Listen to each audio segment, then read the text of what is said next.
আপনারা জানেন পশ্চিমবঙ্গে কিন্তু ভোটার ভেরিফিকেশন শুরু হয়ে গেছে আগস্ট মাস থেকে।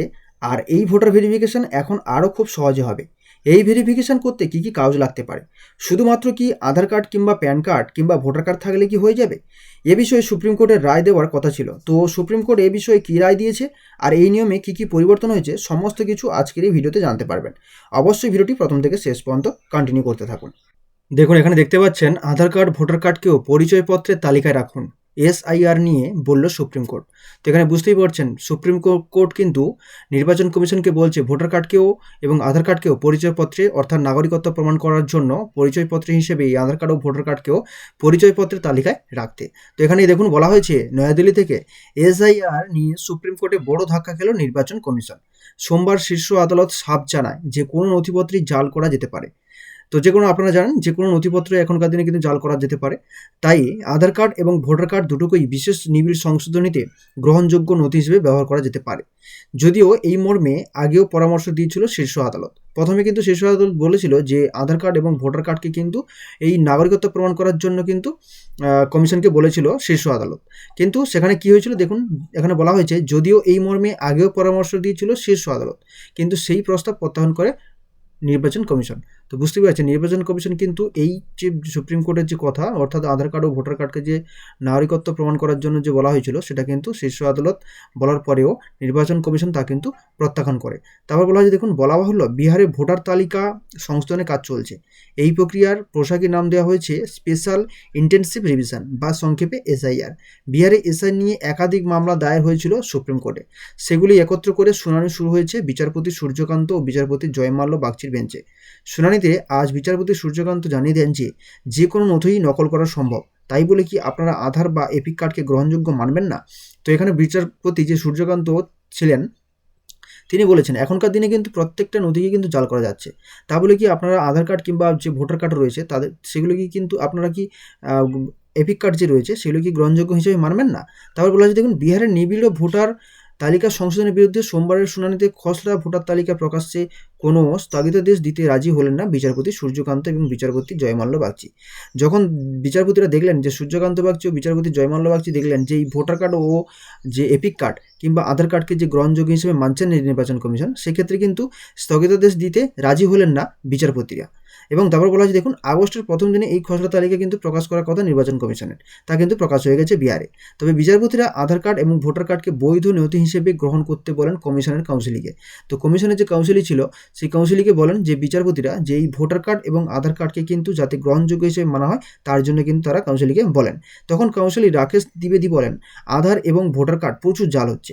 এর আগে বিচারপতি সুধাংশু ধুলিয়া 10ই জুলাই বলেছিলেন এই কথা। তো 10ই জুলাই যখন শুনানি হয় সেই ক্ষেত্রে তখন সুধাংশু ধুলিয়া কিন্তু বলেন যে এই আধার কার্ড এবং ভোটার কার্ড প্রচুর জাল হচ্ছে, এই আধার কার্ড এবং ভোটার কার্ডকে বাদ দিয়ে আপনারা অন্যান্য ডকুমেন্টস বাছুন যাতে নাগরিকত্ব প্রমাণ করা যায়। তো সেক্ষেত্রে তখনও বলা হয়েছে কমিশনের কাউন্সিলই জানান আধার এবং ভোটার কার্ডকে বৈধ নথি মানা হলে অনেক জাল ভোটারের নাম থেকে বাদ যাবে। তো বুঝতেই পারছেন কমিশনের কাউন্সিলই আবারও জানান যে আধার এবং ভোটার কার্ডকে বৈধ নথি মানা হলে অনেক জাল ভোটারের নাম থেকে কিন্তু বাদ যাবে। যারা জাল করে ভোটার কার্ড কিংবা আধার কার্ডকে জাল করে যারা ভোটার লিস্টে নাম উঠিয়েছেন তাদের নাম কিন্তু বাদ যেতে পারে এই যদি আধার কার্ড এবং ভোটার কার্ডকে বৈধ হিসেবে মানা হয়। তো তারপর বলা হচ্ছে দেখুন, কমিশন ইতিমধ্যে শীর্ষ আদালতে যে হলফনামা পেশ করেছে তাতেও আধার এবং ভোটার কার্ডকে বৈধ নথি হিসেবে না মানার কথা বলা হয়েছে।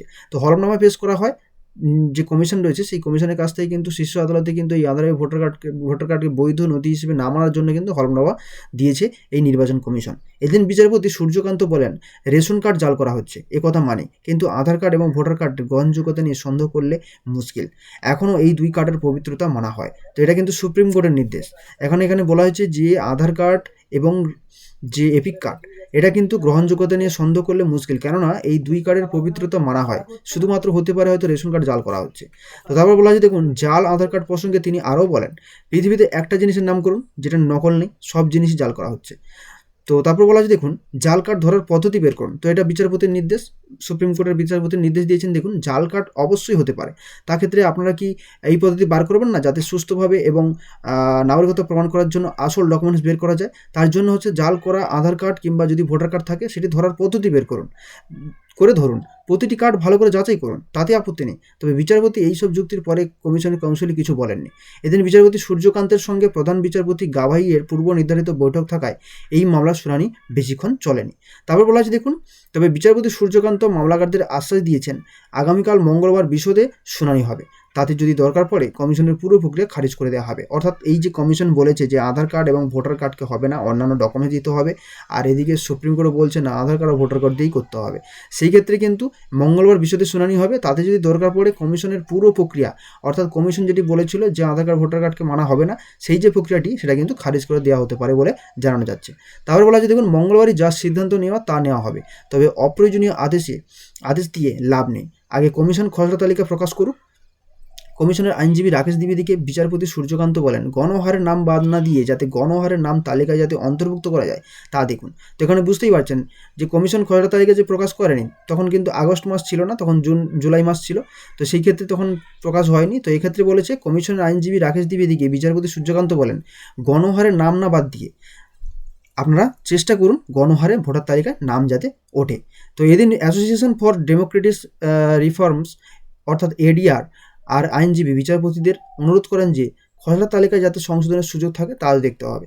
তখন বিচারপতি সূর্যকান্ত বলেন খসড়া মানেই তো চূড়ান্ত তালিকা নয়, সংশোধনের সুযোগ আলবাত থাকবে, কোনো রকম স্থগিতাদেশ দেওয়া হলো না তাও ব্যাখ্যা করে বলেন 10ই জুনের আবেদনে কোনো পক্ষ কিন্তু স্থগিতাদেশ চায়নি, এখন এইসব কথা উঠছে কেন? তো বন্ধুরা, বর্তমানে আপনারা জানতে পারলেন যে শুধুমাত্র আধার কার্ড কিংবা ভোটার কার্ড দিয়ে কিন্তু নাগরিকত্ব প্রমাণ করতে পারবেন না। এই নাগরিকত্ব প্রমাণ করার জন্য আপনাকে অন্যান্য ডকুমেন্টস দিতে হবে। সেগুলি কি কি? যেমন ধরুন আপনার বার্থ সার্টিফিকেট কিংবা আপনার স্কুল সার্টিফিকেট কিংবা আপনার পাসপোর্ট তো সবার থাকে না, তাই আপনাকে বার্থ সার্টিফিকেট কিংবা স্কুল সার্টিফিকেটের সঙ্গে ভোটার কার্ড এবং আধার কার্ড অ্যাড করে দিতে হবে, তবেই কিন্তু আপনি এই নাগরিকত্ব প্রমাণ করতে পারবেন। এছাড়াও অন্যান্য ডকুমেন্টস রয়েছে, সেগুলি অবশ্যই আপনার কাছে থাকবে। এখনও পর্যন্ত এই মামলা কিন্তু স্থগিত রয়েছে, তাই শীর্ষ আদালত এখনও পর্যন্ত পরিষ্কারভাবে কোনো কিছু জানায়নি। এ বিষয়ে যখন কোনো আপডেট আসবে আমরা অবশ্যই আপনাদের ভিডিওর মাধ্যমে জানিয়ে দেব।